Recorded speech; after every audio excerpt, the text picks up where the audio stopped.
বিটিএটো বলে বড় মানুষ জায়গা নাই নন বিটিএটো বলে বড় মানুষ জায়গা নাই নন বিটিএটো বলে বড় মানুষ জায়গা নাই নন বিটিএটো বলে বড় মানুষ জায়গা নাই নন বিটিএটো জায়গা নাই তাৰমানে আমাৰ এইকাৰণে এইখিনি কামটো কৰি আছে আপোনালোকে এতিয়াহে গম পাইছোঁ নন বিটিএটোৰ কাৰণে আমাক এনেকুৱা কাম কৰি আছে তাৰমানে নন বিটিএটো বড় মানুহ জায়গা নাই বিটিএটো তেনেকুৱা কৰে ক'ৰবাত বিটিএটো মানে অসমীয়া মানুহ এনেকুৱা কৰিছে নেকি কোনোবাই নন বিটিএটো বলে বড় মানুষ জায়গা নাই বিটিএটোৰ অসমীয়া মানুহ জায়গা আছে নে নাই এইটো গম নাপাওঁ কিন্তু নন বিটিএটোৰ বড় মানুহ জায়গা নাই এইটো এতিয়াহে গম পাইছোঁ বৰ্তমান সময়ৰ বৰবৰী গাঁৱৰ আবেষ্টনীত থকা যি বগাইমাৰী এৰিয়াত থকা যি ভূমি সেই ভূমিকেন্দ্ৰিক যিটো সংঘাত চলি আছে ইয়াত আচলতে জনজাতীয় লোকৰ বাসস্থান হয় আৰু এই জনজাতীয় লোকৰ বাসস্থান এৰিয়াত বহু বছৰ আগৰ পৰাই তেওঁলোকৰ হাতত আজি ডকুমেণ্টছ আছে 1987 চনতেই সেই সময়ৰ অসম চৰকাৰৰ পৰা তেওঁলোকে এলটমেণ্ট পাইছে আৰু সেই এলটমেণ্ট পোৱা নথিৰ জৰিয়তে আমি এইটোৱে স্পষ্ট হ'ব পাৰিছোঁ যে আচলতে অতি পুৰণি কালৰ পৰাই তেওঁলোকে এই ভূমিখিনি সুৰক্ষা কৰি তেওঁলোকে ৰাখি থৈ দিছে কিন্তু যোৱা কেইদিনমান ধৰি যি আমাৰ অসম চৰকাৰৰ দ্বাৰা বসুন্ধৰা আঁচনিৰ জৰিয়তে নাম অন্তৰ্ভুক্তিকৰণ বিভিন্ন সংস্থাসমূহক লৈ পেলাই বিভিন্ন NGO ক্লাবসমূহক লৈ পেলাই যিটো এটা তেওঁলোকে আবেদন কৰিবলৈ নিৰ্দেশ দিছিলে সেই মৰ্মে আজি তেওঁলোকে যিটো এটা গ্ৰুপে যিটো এটা ফৈদে এই ভূমিখিনিত এই ৰাজহুৱা ভূমিখিনিত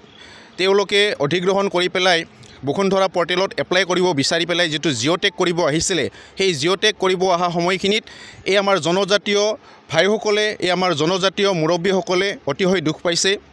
কাৰণ এই মাটিখিনি অধিগ্ৰহণ কৰি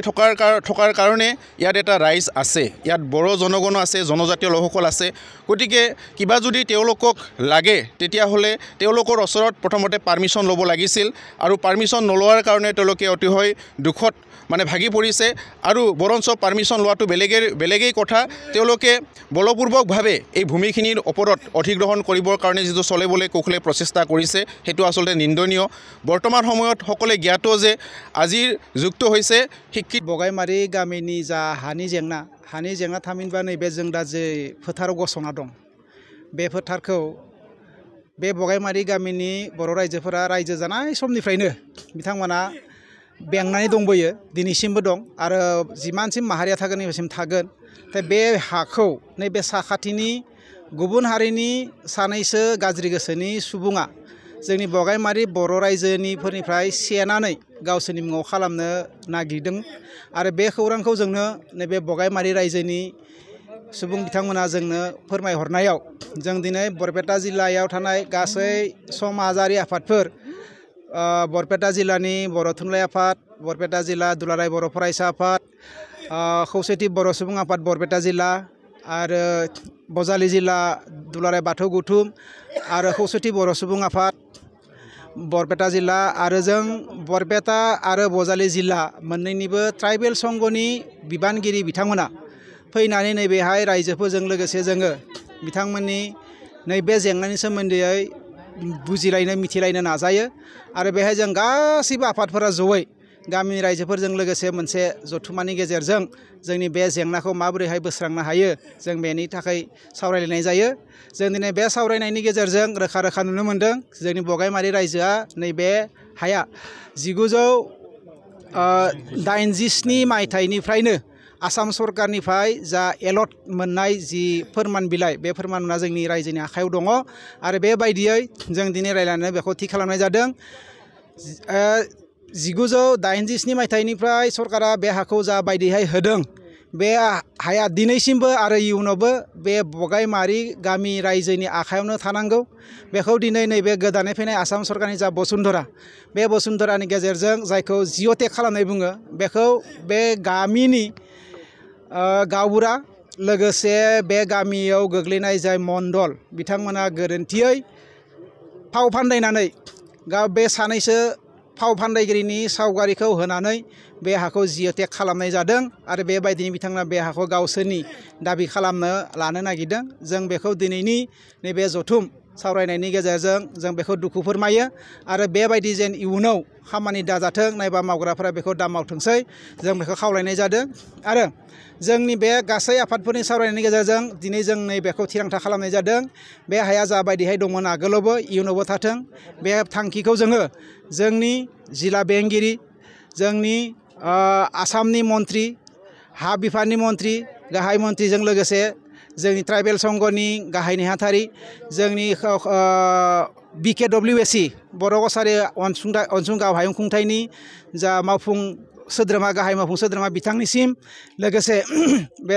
अल आसाम ट्राइबेल संघनि गाहाय नेहाथारि बिथां आदित्य खाख्रानिसिम दैथायहरनानै जों बेनि सायाव मोनसे मोजां फिथाइफोरखौ मोननायनि मिजिंजों जों खामानिखौ मावनो थाखाय आवगायदों आरो बेनि फारसेनो जुदि बे सोंखारिग्रा नायबा बे फोथाय खेबस' खालामग्रा बिथांमोना जुदि बाराद्राय बेनि सायाव नाजानानै हाखौ एमब्राब्राय सेना लाथाबनो नागिरोब्ला जोङो नांगौ बायदियै बेनि सायाव जोङो गासैबो आफादफोरा खौसे जानानै सोमावसारनायनि हाबाफारिखौ लागोन जों बेखौ थिरांथानि गेजेरजों गासैबो सावरायनानै जों बेखौ दिनै फोसावनाय जादों जिहेतु बेवहाय गभर्नमेन्ट अनुस्थान जिहेतु अंगनबादि सेन्टार गायसननो नागिरदों बेखौबो बिथांमोना बादा होदों होननानै जों मिथियो बेखौबो खोनादों बेहाय मोनसे मडेल अंगनबादि सेन्टार फैदों बेथ' सरकारि फसंथान आरो बेबो बे ST नि नामाव फैदोंनो आरो बेखौबो नैबे फोथारावनो गायसंनायनि थाखाय बिथांमोना लाहार फाहार खालामो जों जायगाखौबो नायबाय खामानियाबो जागायबायमोन जि सानखालि खामानि जागायदोंमोन बेहाय नैबे जायफोर सुबुंफोरा बेहाय थगायनानै बे हाखौ लानो नागिरदों बिथांमोना फैनानै नैबे गामि रायजोफोरखौ आरो बे खामानि मावग्रा बिथांमोनखौ बुंफैदोंनो जे बे खामानिखौ नोंथांमोना सोरनियाव सोंनानै मावखो बे हाया जोंनिसो जोंनियाव सोङालासिनो नोंथांमोना बे खामानिखौ मावनो हाया बेबायदिहाय बुंनानै बिथांमोनखौ खामानि मावनायखौ दोनथ'दों एबा बादा होदों होननानै जों मिथिनो मोननाय जादों जिहेतु गोबाव समनिफ्राय बे हाखौ